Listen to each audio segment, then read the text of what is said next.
जो हम कल कर रहे थे अगर वही भविष्य में भी करते रहे तो हम सुरक्षित रहेंगे, ये जरूरी नहीं। ये बात भारत के राष्ट्रीय सुरक्षा सलाहकार अजीत डोभाल ने न्यूज एजेंसी ANI को दिए साक्षात्कार में कही और इसी लाइन से अग्निपथ योजना क्यों जरूरी है उसे भी स्पष्ट कर दिया।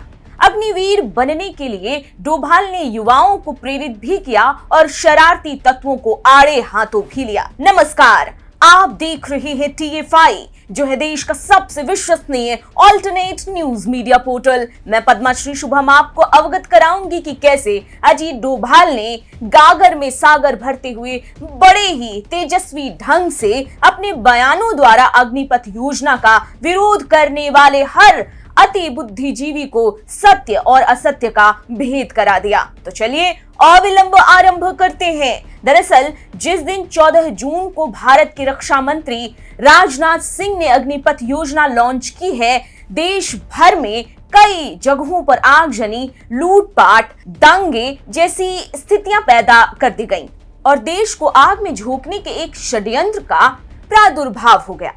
अग्निपथ मूवी और योजना में भेद न जानने वाले भी सड़कों पर उतरकर मोदी सरकार हाय हाय कर रहे हैं और पूछे जाने पर कहते हैं हमको भी नहीं पता, हमको मनीष भैया बोले तो आए हुए साथ में।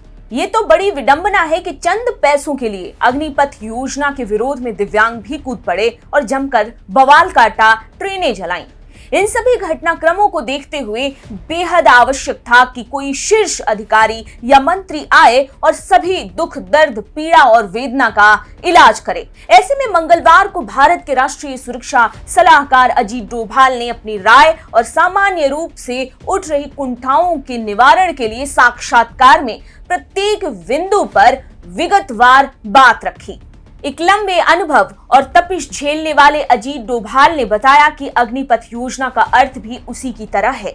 सेना में भर्ती होना इस बात की पुष्टि होता है कि अग्नि भरे पथ अर्थात असुरक्षा के जाल में आपका स्वागत है। देश के लिए कुछ करने का जज्बा लिए आए सभी अग्निवीर इस चुनौती को जानते हैं, तभी यहाँ हैं। डोभाल ने कहा कि स्वामी विवेकानंद कहते हैं कि पुराना धर्म कहता था कि नास्तिक वो है जो ईश्वर पर विश्वास नहीं करता। नया धर्म कहता है कि नास्तिक वो है जो अपने ऊपर विश्वास नहीं करता है। अगर आपको अपने ऊपर विश्वास है तो आपकी फिजिकल फिटनेस, मेंटल फिटनेस, आपकी ट्रेनिंग, आपकी आयु को देखते हुए आपके लिए पूरी दुनिया पड़ी है। अगर आपकी नेगेटिव सोच है तो आपकी सारी चीजें पॉजिटिव होते हुए भी अंधकार में दिखेगी। डोभाल ने आगे कहा कि पूरा युद्ध एक बड़े बदलाव के दौर से गुजर रहा है। हम संपर्क रहित युद्धों की ओर जा रहे हैं और अदृश्य शत्रु के विरुद्ध युद्ध की ओर भी जा रहे हैं। तकनीक तेजी से आगे बढ़ रही है। कल की तैयारी करनी है तो बदलना ही होगा। सुरक्षा एक गतिशील अवधारणा है, ये स्थिर नहीं रह सकता। ये केवल उस वातावरण के संबंध में है जिसमें हमें अपने राष्ट्रीय हित और राष्ट्रीय संपत्ति की रक्षा करनी है। यही नहीं, डोभाल ने अग्निपथ योजना की आवश्यकताओं को और समझाते हुए कहा, तेजी से टेक्नोलॉजी बदल रही है तो हमें भी बदलना पड़ेगा। जो हम कल कर रहे थे अगर वही भविष्य में भी करते रहे तो हम सुरक्षित रहेंगे, ये जरूरी नहीं। यदि हमें कल की तैयारी करनी है तो हमें परिवर्तित होना पड़ेगा।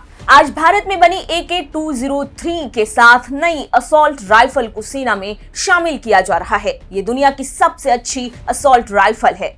2014 से लेकर अब तक सैन्य परिप्रेक्ष्य में हुए काम और बदलावों को अग्निपथ से जोड़ते हुए रेखांकित कर डोभाल ने कहा कि अग्निपथ को एक नजरिए से देखने की जरूरत है। अग्निपथ अपने आप में एक स्टैंड अलोन योजना नहीं है। 2014 में जब PM मोदी सत्ता में आए तो उनकी प्रमुख प्राथमिकताओं में से एक भारत को सुरक्षित और मजबूत बनाना था।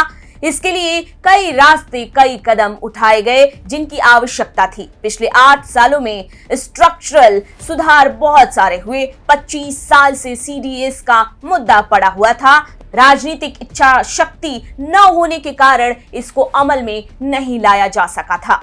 प्रदर्शन करने और विरोध जताने वाले नौजवानों के बारे में डोभाल ने कहा, मुझे लगता है कि विरोध करना आवाज उठाना उचित है और लोकतंत्र में इसकी अनुमति है, लेकिन इस बर्बरता, इस हिंसा की अनुमति नहीं है और इसे बिल्कुल भी बर्दाश्त नहीं किया जाएगा। उन्होंने कहा कि इसमें दो तरह के प्रदर्शन हो रहे हैं। एक तो वे हैं जिन्हें चिंता है, उन्होंने देश की सेवा भी की है, या जब भी कोई बदलाव आता है कुछ चिंताएं उसके साथ आती हैं।